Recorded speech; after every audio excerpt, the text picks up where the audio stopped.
زندگی کسی کے لیے بھی اتنی آسان نہیں ہوتی۔ ہر شخص کسی نہ کسی مقام پر حالات سے لڑ رہا ہوتا ہے۔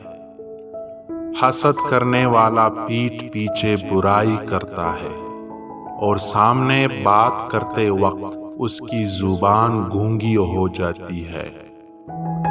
تھوڑی سی لاپرواہی بڑی تباہی پیدا کرتی ہے۔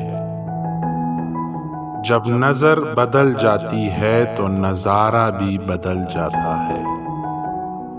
ہمیشہ ان لوگوں کا چناؤ کریں جن کو عزت دینے پر وہ خود سے بڑھ کر آپ کو عزت دے، اور یہی بہترین لوگوں کی نشانی ہے۔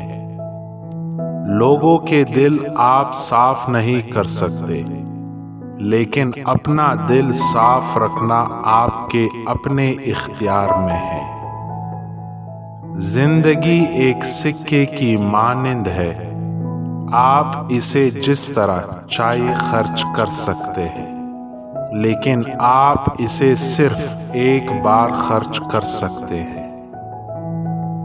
مشکلات میں گھبرانا نہیں چاہیے، ستارے ہمیشہ اندھیرے میں ہی چمکتے ہیں۔ جب تک انسان ٹھوکر نہیں کھاتا، تب تک انسان مغرور رہتا ہے۔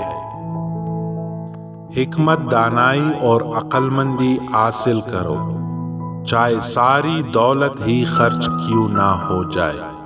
علم دولت سے زیادہ قیمتی ہے۔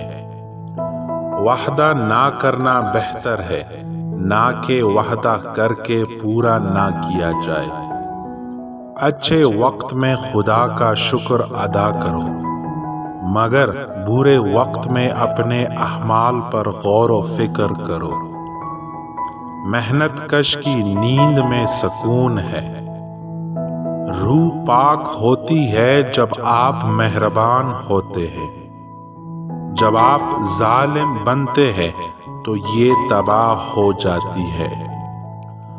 عقل مند بیٹا اپنے باپ کے لیے خوشی لاتا ہے، اور بے وقوف بیٹا اپنی ماں کے لیے غم لاتا ہے۔ لوگ ہمیں لوگوں کے خلاف کر کے خود ان سے دوستیاں لگا لیتے ہیں۔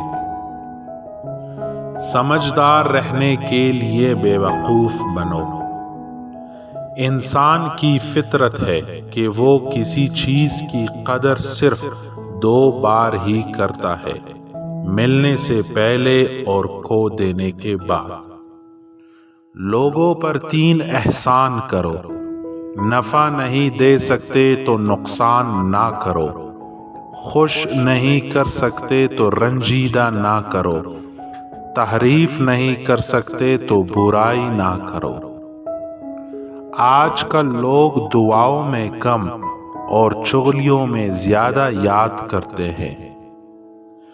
دنیا میں ہزاروں رشتے بناؤ، لیکن ایک رشتہ ایسا بناؤ کہ جب ہزاروں آپ کے خلاف ہو تو وہ ایک آپ کے ساتھ ہو۔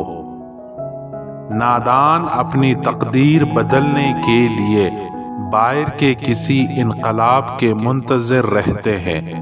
عقل مند اپنی تقدیر بدلنے کے لیے اپنی شخصیت میں انقلاب لے آتے ہیں۔ عقل اور زبان کا بالکل الٹا تعلق ہے۔ عقل جتنی چھوٹی ہوگی زبان اتنی لمبی ہوگی۔ مشین کو زنگ لگے تو پرزے شور کرتے ہیں، اور عقل کو زنگ لگے تو زبان فضول بولنے لگتی ہے۔ چالاک اور عقل مند میں یہ فرق ہوتا ہے کہ چالاک لوگ اپنی تمام زندگی اس دنیا میں جینے کا گر سیکھنے میں زندگی گزار دیتے ہیں، اور عقل مند لوگ زندگی جینے میں۔ عقل کی لاکھوں دلیلیں اللہ تعالیٰ سے ایک گناہ بھی معاف نہیں کروا سکتی، مگر دعاؤں میں ندامت کا ایک آنسو ممکن ہے زندگی بھر کے گناہ معاف کرا دے۔ کسی نے پوچھا عقل کی موت کیا ہے، میں نے کہا فکر کو ترک کر دینا۔ کسی نے پوچھا دل کی موت کیا ہے، میں نے کہا ذکر کو ترک کر دینا۔